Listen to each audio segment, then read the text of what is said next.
Walter Jones, long-serving member of the House of Representatives from North Carolina, who serves on the Armed Services Committee, the Financial Services Committee, and has been known for working across the aisle to craft bipartisan legislation, the War Crimes Act under President Clinton, the Constitutional War Powers Resolution, which he introduced with our Judiciary Committee colleague, William Delahunt, only last year. We're pleased that you could be with us today. Mr. Chairman, thank you very much, and I want to thank you and this committee for holding this hearing, for giving me an opportunity to speak on the issue of presidential signing statements. This hearing today is about trust. It's about the American people and can they trust their government.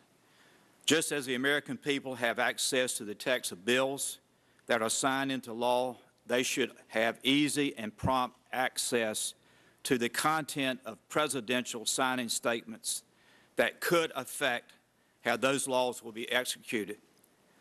To enable a more complete public understanding and trust of our nation's laws, the Congress should also be able to call for the executive's explanation and justification for a presidential signing statement. The history of presidential signing statements date back to the 19th century. President James Monroe issued the first signing statement in 1821. However, a September 17, 2007 Congressional Research Service report noted that U.S. presidents, and I quote, have increasingly employed the statements to assert constitutional and legal objections to congressional enactments. In doing so, presidents sometimes communicate their intent to disregard certain provisions of bills they have signed into law. According to the CRS, President Clinton issued 381 signing statements while in office. 70 of these statements raised legal and constitutional objections. President George W. Bush has issued at least 152 signing statements. 118 of these statements have contained over 800 constitutional challenges or objections.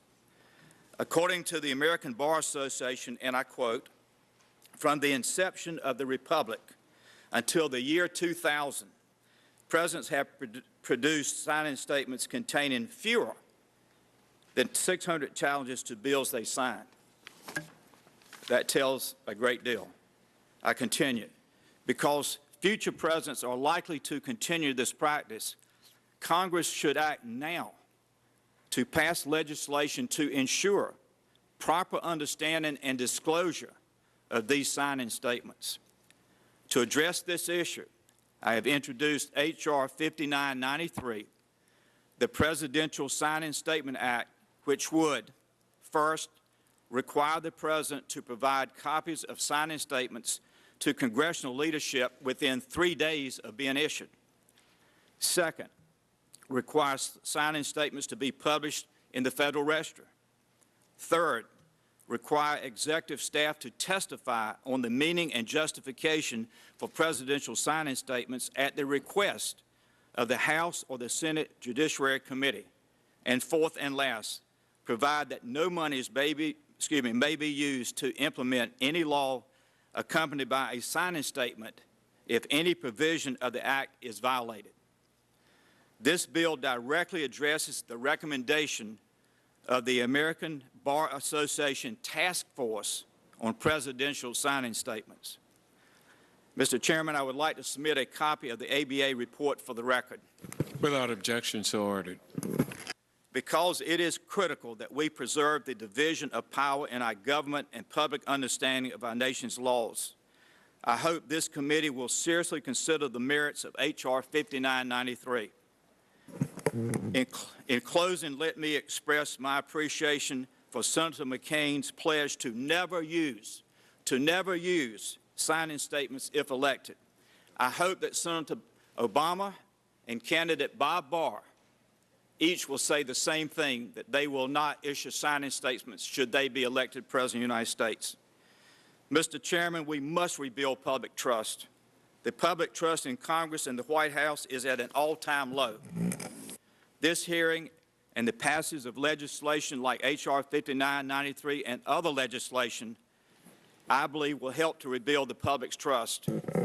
Mr. Chairman, thank you for convening this hearing and giving me the opportunity to further discuss what I think is a very important issue to the Constitution of America.